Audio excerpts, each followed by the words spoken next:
Hello guys, welcome back to my channel. അപ്പോൾ ഇന്നത്തെ ഒരു വീഡിയോ എന്ന് പറയുന്നത്, നിങ്ങളുടെ റിലേഷൻഷിപ്പിൽ നിങ്ങളുമായിട്ട് നോ കോൺടാക്റ്റ് ആയിട്ട് നിൽക്കുകയാണ്. നോ കോൺടാക്റ്റിൽ നിന്നിട്ട് ഒരു 2 വീക്സിൽ കൂടുതലായിട്ടുള്ളവരുടെ ഒരു കാര്യമാണ് പറയുന്നത്. 2 വീക്സ് 2 മന്ത്സ് അങ്ങനെ എനിക്ക് 2 ആണ് മെയിനായിട്ട് കിട്ടുന്നത്, അതുകൊണ്ടാണ് പറയുന്നത്.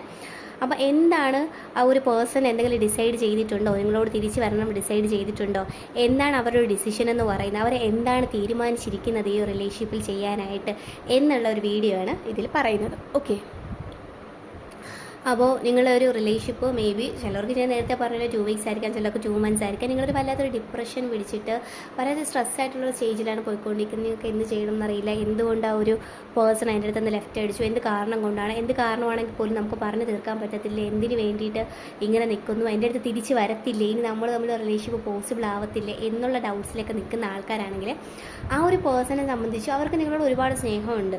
സ്നേഹം ഉണ്ടായിരുന്നു, നിങ്ങൾ വിചാരിക്കുന്നതിനേക്കാളും കൂടുതൽ ഡീപ്പായിട്ടുണ്ടായിരുന്നു. പക്ഷേ അത് ഇപ്പോൾ കമ്പയർ ചെയ്യുമ്പോൾ അതൊരു തോതിൽ കുറഞ്ഞിരിക്കുകയാണ് ഒരു സ്റ്റെപ്പ്. ഓക്കെ, അവരെ സംബന്ധിച്ച് അവർക്ക് നിങ്ങളുടെ കാര്യത്തിൽ എന്ത് ഡിസിഷൻ എടുക്കണം എന്ന് അറിയാത്തൊരവസ്ഥയിലാണ് നിൽക്കുന്നത്. ഓക്കെ, നിങ്ങൾ അടുത്തേക്ക് വരണോ അതോ തിരിച്ചു പോകണോ? മേ ബി ഇതിൽ ഞാൻ കൂടുതലും ലൈക്ക് അങ്ങനെ ഒരു തേർഡ് പാർട്ടി സിറ്റുവേഷൻ അങ്ങനെ ഒരു ഇതായിട്ട് വലിയ ഇതിൽ കാണുന്നില്ല. പക്ഷെ ഒരു ലൈക്ക് സിറ്റുവേഷൻ ഉണ്ട്. മേ ബി എന്തോ ഒരു ചെറിയ നിങ്ങൾ തമ്മിൽ എന്തെങ്കിലും ഇഷ്യൂസ് ആയിരിക്കാം. മേ ബി ഒരു ട്രസ്റ്റിൻ്റെ കാര്യമോ അല്ലെങ്കിൽ പറഞ്ഞ എന്തോ ഒരു വാക്ക്, എന്തോ ഒരു കാര്യം ആരുടെയും മനസ്സിൽ നന്നായിട്ട് ഹേർട്ട് ചെയ്തിട്ടുണ്ട്. അതിൻ്റെ പേരിൽ അങ്ങോട്ടും ഇങ്ങോട്ടും ചെറിയൊരു പ്രശ്നമോ ഈഗോയോ എന്തോ തുടങ്ങിയതായിരുന്നു ഒരു വലിയ കാര്യത്തിൽ കൊണ്ട് എത്തിച്ചത്.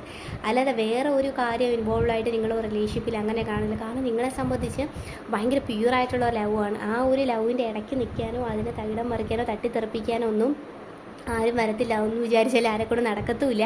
അത് ഓൾറെഡി തട്ടിത്തെറിപ്പിക്കണം എന്ന് കുറച്ച് പേര് പ്ലാൻ ചെയ്തിട്ടുണ്ടായിരുന്നു. പക്ഷേ അതൊക്കെ അവർക്ക് അതൊരു കർമ്മയായിട്ട് തിരിച്ചടിക്കാൻ പോകുന്നു, തിരിച്ചടിച്ചു എന്നുള്ളതല്ലാതെ നിങ്ങളുടെ കാര്യത്തിൽ അവർക്കൊന്നും ചെയ്യാൻ പറ്റിയിട്ടില്ല. അത്രയ്ക്ക് പ്യൂറായിട്ട് നല്ല റിലേഷൻഷിപ്പ്, ഞാൻ കൂടുതൽ സോൾമേറ്റ് ആയിട്ടുള്ള ഒരു കണക്ഷനാണ് കാണുന്നത്. അത്രയ്ക്ക് നല്ല റിലേഷൻഷിപ്പായിരുന്നു നിങ്ങളുടെ ഇത്. ഭയങ്കര എന്ന് വെച്ച് കഴിഞ്ഞാൽ പുറമേ നിന്ന് കണ്ടാൽ തന്നെ എന്ത് ക്യൂട്ടാണ് ആ കപ്പിൾസ് എന്ന് പറയുന്ന തരത്തിലുള്ള നല്ലൊരു അടിപൊളി റിലേഷൻഷിപ്പായിരുന്നു. അപ്പോൾ ആ ഒരു റിലേഷൻഷിപ്പിലാണ് ഇങ്ങനെയുള്ള കുറച്ച് നിങ്ങൾക്കിടയിലുള്ള കുറച്ച് ഇഷ്യൂസും കാര്യമൊക്കെ വന്നിട്ടാണ് ആ ഒരു പേഴ്സൺ നിങ്ങളിൽ നിന്ന് മാറി നിൽക്കുന്നത്. ആ ഒരു പേഴ്സണെ സംബന്ധിച്ച് ഭയങ്കരമായിട്ട് ഹേർട്ട് ചെയ്ത കാര്യം, പക്ഷെ അതൊരു ചെറിയ കാര്യമല്ല, കുറച്ച് അത്യാവശ്യം വലിയ കാര്യമാണ്. മേ ബി ആ പേഴ്സണെ സൈഡിലുള്ള മിസ്റ്റേക്ക് ആയിരിക്കാം. എന്ത് തന്നെയാണെങ്കിലും നിങ്ങൾ തമ്മിൽ തുടങ്ങി എന്തോ ഒരു കാര്യം അല്ലെങ്കിൽ ബാക്ക്ഗ്രൗണ്ട് എന്തോ ഒരു കാര്യം ഭയങ്കരമായിട്ട് ഹേർട്ട് ചെയ്ത് അതിപ്പോൾ വലിയൊരു കാര്യമായിരിക്കണം. ഓക്കെ, അത് ചിലപ്പോൾ ഒരു സമയത്ത് നിങ്ങൾ പറഞ്ഞ് തീർത്തിരുന്നെങ്കിൽ, നിങ്ങൾ അതൊരു പക്ഷേ അറിഞ്ഞിരുന്നെങ്കിൽ അതവിടെ വെച്ച് തീരുമായിരുന്നുള്ള കാര്യം. പക്ഷേ ഇപ്പോൾ ഒരു വലിയ കാര്യമായിട്ടാണ് അതൊരു പിണക്കത്തിലേക്ക് മാറിയിരിക്കുന്നത്. ഓക്കെ, അത് ഞാൻ ഈ പറഞ്ഞതുപോലെ നിങ്ങൾ തമ്മിലുള്ള എന്തോ ഈഗോ ഇഷ്യൂസ് സംതിങ് ആവും. അപ്പോൾ ഈ ഒരു പേഴ്സൻ്റെ ഒരു ഡിസിഷൻ എന്ന് പറഞ്ഞു കഴിഞ്ഞാൽ നിങ്ങൾക്ക് എന്തായാലും താമസിക്കാതെ ഇതിലൊരു തീരുമാനം അറിയാൻ പറ്റും എന്ന് തന്നെയാണ് ഏഞ്ചൽസ് പറയുന്നത്. നിങ്ങൾക്ക് ഒരുപാട് വെയിറ്റ് ചെയ്യേണ്ടി വരത്തില്ല. ഓക്കെ, അത് നല്ലതാണെങ്കിലും ചീത്തയാണെങ്കിലും നിങ്ങൾക്ക് ഇതിൽ ഡിപ്രഷൻ അടിച്ച് സ്ട്രെസ് അടിച്ച് ഇന്ന് വരുമ്പോൾ നാളെ വരുമ്പോൾ ഇത് വിട്ടിട്ട് പോയതാണോ അതോ ഞാൻ ഇനി വെയിറ്റ് ചെയ്യേണ്ടി കാര്യമുണ്ടോ, എനിക്ക് കിട്ടുമോ എന്നിങ്ങനെ ടെൻഷൻ അടിച്ച് അല്ലെങ്കിൽ എന്തൊക്കെ വന്നാലും ഞാൻ വെയിറ്റ് ചെയ്യാം എന്നൊക്കെ ഇങ്ങനെ വല്ലാത്തൊരു സിറ്റുവേഷനിൽ നിൽക്കുന്ന ആൾക്കാരാണെങ്കിൽ എത്രയും പെട്ടെന്ന് ഉറപ്പായിട്ടും നിങ്ങൾക്ക് ഇതിലൊരു നീതി ലഭിക്കുന്നതാണ്. ആ കിട്ടുന്ന നീതി എന്തായാലും നിങ്ങൾക്ക് ഹാപ്പി ആയിട്ടുള്ളൊരു കാര്യമായിരിക്കും. ഓക്കെ, അതിപ്പോൾ പോസിറ്റീവ് ആയാലും നെഗറ്റീവ് ആയാലും നിങ്ങൾക്ക് നെക്സ്റ്റ് സ്റ്റേജിലേക്ക് പോകാനായിട്ട് ഭയങ്കര സന്തോഷമുള്ളൊരു കാര്യമായിരിക്കും. ഓക്കെ, കുറേ പേരെ സംബന്ധിച്ച് ഈ ഒരു റിലേഷൻഷിപ്പ് എന്ന് പറയുന്ന ഒരു ലെസണാണ്. നിങ്ങൾ ഈ ഒരു റിലേഷൻഷിപ്പ് ലെസൺ എന്ന് പറയാൻ കാര്യം ഈ ഒരു പിണക്കം അല്ലെങ്കിൽ നിങ്ങൾ തമ്മിലുള്ള ഇങ്ങനെ ഒരു സിറ്റുവേഷൻ വന്നതിൻ്റെ ഇടയ്ക്ക് നിങ്ങൾ എന്തൊക്കെ കാര്യങ്ങൾ പഠിച്ചിട്ടുണ്ട്. ഒരു റിലേഷൻഷിപ്പ് മേ ബി എങ്ങനെ നന്നായിട്ട് കൊണ്ടുപോകണമെന്നായിരിക്കാം, അല്ലെങ്കിൽ അതിനെങ്ങനെ ഇമ്പ്രൂവ് ചെയ്യണം എന്നായിരിക്കാം, അല്ലെങ്കിൽ നിങ്ങളെന്ന് പറയുന്ന പേഴ്സണിന് എന്തെങ്കിലും മിസ്റ്റേക്ക് സ്വന്തമായിട്ട് തോന്നിയിട്ടുണ്ടെങ്കിൽ അതിൽ ഞാൻ എങ്ങനെ ഇമ്പ്രൂവ് ചെയ്യണം എന്ന് തോന്നിയിട്ടുള്ള ആൾക്കാരുണ്ട്. അങ്ങനെയുള്ള പല കാര്യങ്ങൾ ഞാൻ ഇതിൽ കാണുന്നുണ്ട്. ഓക്കെ, അപ്പോൾ നിങ്ങളെ സംബന്ധിച്ച് നിങ്ങളെ പേടിക്കേണ്ട കാര്യമൊന്നുമില്ല. പക്ഷേ നിങ്ങളുടെ കാര്യത്തിൽ കുറച്ച് ടൈം ലാഗ് വരുന്നുണ്ട്. ഓക്കെ, നിങ്ങൾക്ക് നീതി എത്രയും പെട്ടെന്ന് ലഭിക്കുന്നതാണ്.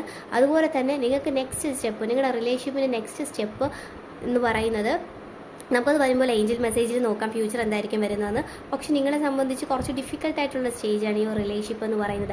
പക്ഷേ ഞാനിതിൽ കാണുന്ന വേറൊരു കാര്യം, നിങ്ങൾ തമ്മിൽ ഇനി മുന്നോട്ട് പോകുമ്പോൾ ഒന്നിച്ചാലും ഇല്ലെങ്കിലും ഈ ഒരു പ്രശ്നം നിങ്ങൾക്കിടയിൽ ഉണ്ടായത് വളരെ വലിയൊരു കാര്യമായിട്ടാണ്. അതൊരു ഡെസ്റ്റിനിയാണ്. ഇങ്ങനെ ഒരു ഇഷ്യൂസ് നിങ്ങൾക്കിടയിൽ ഉണ്ടാകണം എന്നുണ്ടായിരുന്നു. ഓക്കെ, അത് ഒന്നില്ലെങ്കിൽ നിങ്ങളുടെ റിലേഷൻഷിപ്പ് കുറച്ചും കൂടെ തെറ്റുകൾ മനസ്സിലാക്കി ഇമ്പ്രൂവ് ചെയ്യാനായിരിക്കാം. അല്ലെങ്കിൽ രണ്ടുപേർക്ക് അവരുടെ ലെസൺസ് കിട്ടിയിട്ടുണ്ട്. ഞാൻ എന്തൊക്കെ കാര്യത്തിൽ ഇമ്പ്രൂവ് ചെയ്യണം എന്നുള്ളൊരു കാര്യം കിട്ടിയിട്ടുണ്ട്. എന്തുകൊണ്ട് ഒരു നല്ല ലെസൺ അതിപ്പോൾ കാണുന്നവർക്ക് റിലേറ്റ് ചെയ്യാൻ പറ്റുമല്ലോ, എന്തോ ഒരു കാര്യം നിങ്ങൾക്ക് കിട്ടിയിട്ടുണ്ടെന്ന്. ഓക്കെ, അതനുസരിച്ച് മനസ്സിലാക്കുക. അങ്ങനെ ഒരു കാര്യം നിങ്ങൾക്ക് നന്നായിട്ട് കിട്ടിയതുപോലെ എനിക്കിതിൽ നിന്ന് മനസ്സിലാവുന്നുണ്ട്. ഓക്കെ, അപ്പോൾ ഞാൻ നേരത്തെ പറഞ്ഞതുപോലെ തന്നെ നിങ്ങൾക്ക് എത്രയും പെട്ടെന്ന് ജസ്റ്റിസ് കിട്ടുന്നതാണ്. പിന്നെ ആ ഒരു വ്യക്തിയെ സംബന്ധിച്ച് ആ വ്യക്തി കുറച്ച് ഈഗോയിസ്റ്റിക് ആയിട്ടുള്ളൊരു പേഴ്സണായിട്ട് ഞാൻ ഇതിൽ കുറച്ച് പേരത് കാണുന്നുണ്ട്. അയാൾ പിടിക്കുന്ന എന്താ പറയുന്നത് അങ്ങനത്തെ ഒരു ഇതുണ്ടല്ലോ, അതുപോലത്തെ ഒരു ഇത് പേഴ്സണാണ്. കുറച്ച് ഈഗോയിസ്റ്റിക്കാണ്, താനാണ് ഹെഡ് എന്നുള്ളൊരു പൊസിഷനിൽ വരുന്ന ഒരു ആഗ്രഹം, അങ്ങനെയൊക്കെ കുറച്ചൊരു ഹെഡ് ഇതായിട്ടുള്ള ഒരാളായിട്ടാണ് കാണുന്നത്. പക്ഷേ പുള്ളിക്കാരൻ പാവമാണ്, പുള്ളിക്കാരനായാലും പുള്ളിക്കാരിയായാലും പാവമാണ്. നിങ്ങളെന്ന് പറയുന്ന പേഴ്സണിനോട് 100% ജെനുവിനായിട്ട് തന്നെയാണ് നിന്നത്. അവർ വേറെ പലയിടത്തും ഭയങ്കര ഹെഡിങ് ആയിട്ടുള്ള പേഴ്സണായാലും നിങ്ങളടുത്ത് വരുമ്പോൾ ഭയങ്കര പൂച്ചക്കുട്ടിയാണ്. നിങ്ങളെന്ന് പറയുന്നത് അത്ര ഭയങ്കര ക്യൂട്ടായിട്ടുള്ള റിലേഷൻഷിപ്പാണ് കൊണ്ടുപോയിക്കൊടുന്നത്. അതിൻ്റെ ഇടയ്ക്കാണ് ഇങ്ങനെയുള്ള ഇഷ്യൂസ് വന്നത്. അതൊരു ലെസണായിട്ട് കാണാം. ഓക്കെ, യൂണിവേഴ്സ് നിങ്ങൾക്കായിട്ട് തന്ന ലെസണായിട്ട് കാണുക. നിങ്ങൾക്ക് എത്രയും പെട്ടെന്ന് തന്നെ ഇതിൽ നിന്ന് അറിയാൻ പറ്റുന്നതാണ് എന്താണ് മുന്നോട്ടുള്ള കാര്യം, എത്രയും പെട്ടെന്ന് ജസ്റ്റിസ് കിട്ടുന്നതാണ്.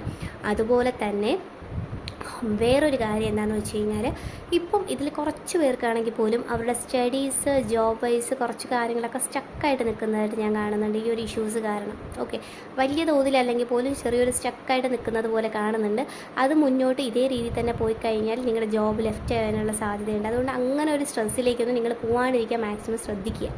ഓക്കെ, കാരണം ഞാൻ കുറച്ച് പേര് കാണുന്നൊരു ഇഷ്യൂസാണ് അത്. ഭയങ്കരമായിട്ട് ജോബ് സ്റ്റക്കാവുന്നു, അതുപോലെ തന്നെ സ്റ്റഡീസ്, അതുപോലെ തന്നെ വേറെ എബ്രോഡ് പോകാനുള്ള എന്തെങ്കിലും പേപ്പേഴ്സ് ആണെങ്കിൽ എല്ലാം വിട്ടു മടുത്തു, എനിക്കിനി ഒന്നും വേണ്ട, എനിക്കിനി ഒരിടത്തും പോകണ്ട, എനിക്കിനി ഒന്നും നോക്കണ്ട, അറിയണ്ട, വീട്ടുകാർ ചോദിച്ചാലും ഒന്നും മിണ്ടത്തില്ല, എവിടെയെങ്കിലും ഒന്ന് മാറിയിരുന്ന് അങ്ങ് അടിഞ്ഞുകൂടിയൊരവസ്ഥ, അങ്ങനെയാണ് ഞാൻ കാണുന്നത് കുറച്ച് പേർക്ക്. അതെന്താണെന്ന് അറിയത്തില്ല. മേ ബി അത് നിങ്ങളുടെ എനർജി ലോസ് ആയിരിക്കാം.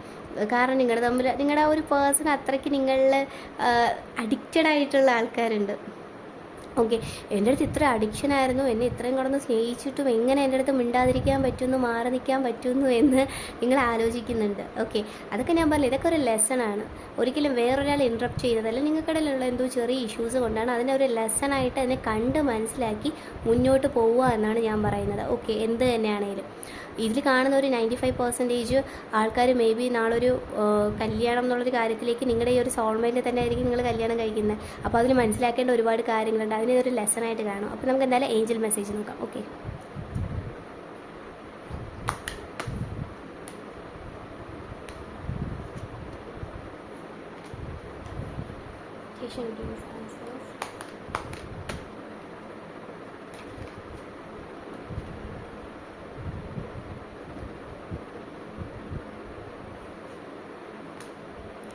ഒരു കാർഡും കൂടെ കാണും, എൻ്റെ കയ്യിൽ നിന്ന് വന്നതാണ് കേട്ടോ. ഓക്കെ, അപ്പോൾ ഇത് കാണുമ്പോൾ തന്നെ നിങ്ങൾക്ക് മനസ്സിലാവുന്നുണ്ട്.